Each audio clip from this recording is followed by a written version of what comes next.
ముంబైకి చెందిన చీను కాలా జీవిత కథ ఓ స్ఫూర్తిదాయక ప్రయాణంగా నిలుస్తోంది. నవమాసాలు మోసిన తల్లి తనను ఏడాది వయసులోనే వదిలేయగా, 15 ఏళ్లకే ఇల్లు వదిలి వెళ్లిపోవలసి వచ్చినా ఆమె కుంగిపోలేదు. అంచెలంచెలుగా ఎదుగుతూ, నేడు 100 కోట్లకు పైగా విలువైన రూబన్స్ యాక్సెసరీస్ కు అధిపతిగా మారారు. చీనూకు చిన్ననాటి నుంచి చదువుపై పెద్దగా ఆసక్తి లేకపోయినా, డ్యాన్స్, ఫ్యాషన్, మోడలింగ్ పట్ల మక్కువ ఉండేది. అయినా తండ్రి కోసం చదువులో ప్రాధాన్యం ఇచ్చారు.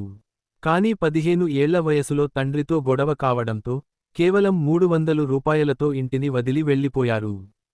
తరువాత పొట్టకూటి కోసం ఇళ్లలో చిన్న పనులు, రిసెప్షనిస్టుగా, రెస్టారెంట్ వెయిట్రస్గా, వస్త్ర దుకాణంలో ఉద్యోగిగా పనిచేశారు. బ్రతుకుతెరువు కోసం ఎదురైన ప్రతి కష్టాన్ని భరించారు. 2002లో టాటా కమ్యూనికేషన్స్లో టెలిమార్కెటింగ్ ఎగ్జిక్యూటివ్ ఉద్యోగం వచ్చిన తర్వాత, ఆమె జీవితంలో మలుపు తిరిగింది. అక్కడ అమిత్ కాలాతో పరిచయం ఏర్పడి, అది ప్రేమగా మారి 2004లో వివాహ బంధంలోకి అడుగుపెట్టారు. భర్త ప్రోత్సాహంతో చీను 2008లో గ్లాడ్రాగ్స్ మిసెస్ ఇండియా పోటీల్లో పాల్గొని, టాప్ 10లో చోటు సంపాదించారు. ఆ సమయంలోనే ఫ్యాషన్ రంగంలో జ్యువెలరీ, యాక్సెసరీస్ డిమాండ్ ఉందని గుర్తించారు. చీను లోతుగా అధ్యయనం చేసి, దేశవ్యాప్తంగా ఆభరణాల తయారీ, డిజైన్లపై అవగాహన పెంపొందించుకున్నారు.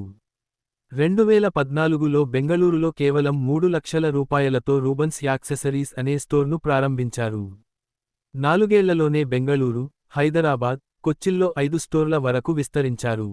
మొదట హెడ్ యాక్సెసరీస్తో మొదలైన ఈ వ్యాపారం, నేడు తల నుంచి కాళ్ల వరకు ఆభరణాలు, హ్యాండ్బ్యాగులు వంటి యాక్సెసరీస్ అందించే స్థాయికి పెరిగింది. ప్రస్తుతం రూబన్స్ యాక్సెసరీస్ సంస్థ రూ. 100 కోట్లకు పైగా టర్నోవర్ సాధిస్తూ, జ్యువెలరీ రంగంలో వేగంగా దూసుకుపోతోంది. సవాళ్లు ఎదుర్కొనే ధైర్యం ఉంటేనే విజయాన్ని అందుకోవచ్చని, కష్టపడితేనే ఫలితం లభిస్తుందని చీను చెప్పడం విశేషం.